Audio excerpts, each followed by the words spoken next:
Look, when we do finally get the truth, what does this mean for RFK Jr., for the whole Kennedy family? Well, that's a very good question. Also, Bobby Kennedy Sr.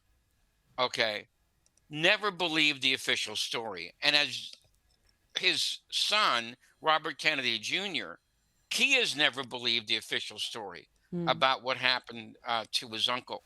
And I think that when all this stuff comes out, finally, you know, the they're going to both be vindicated on this subject. All right. Also, I should say one other thing, and this isn't commonly known. John F. Kennedy Jr., JFK's only son, never believed the official story either.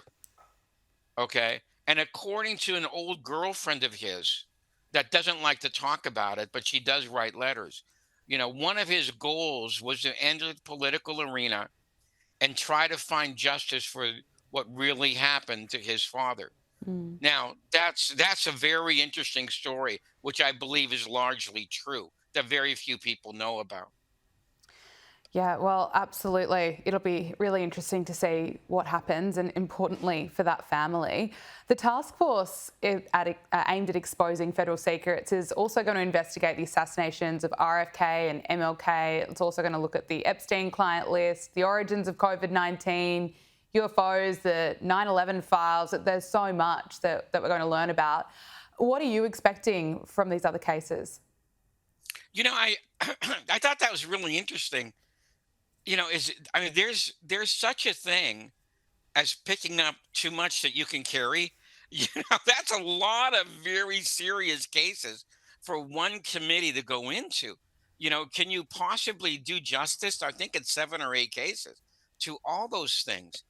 But if they do, and if they do find that something is faulty every place, well, then this really gives questions about the mainstream media, and also our American historians who seem to have been afraid to go into all the details about all of these cases, which the MLK, RFK, and JFK cases were really instrumental in what happened to America in the 60s.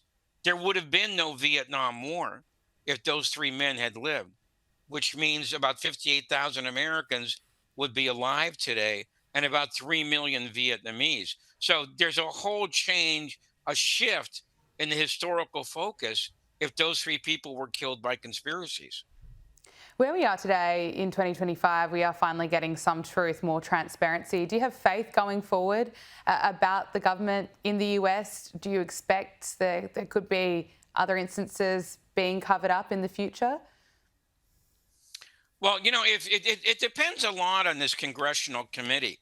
If these things are done in the open, and if they're done with the best information that we have, and the committee members are really honest about their job, I think it might have a significant impact, going forward.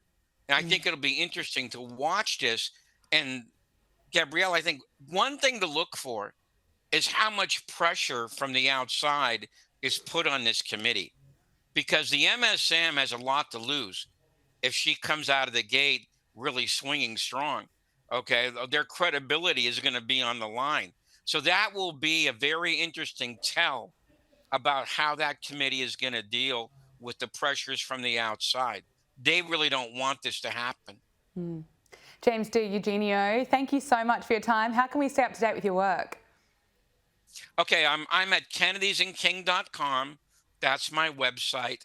And I have a Substack under my name also. So that's how you can read the most current information in this case. Thank you very much for having me on. Really appreciate you coming on the program. We'll speak to you again soon. Okay, bye bye. Thanks, James.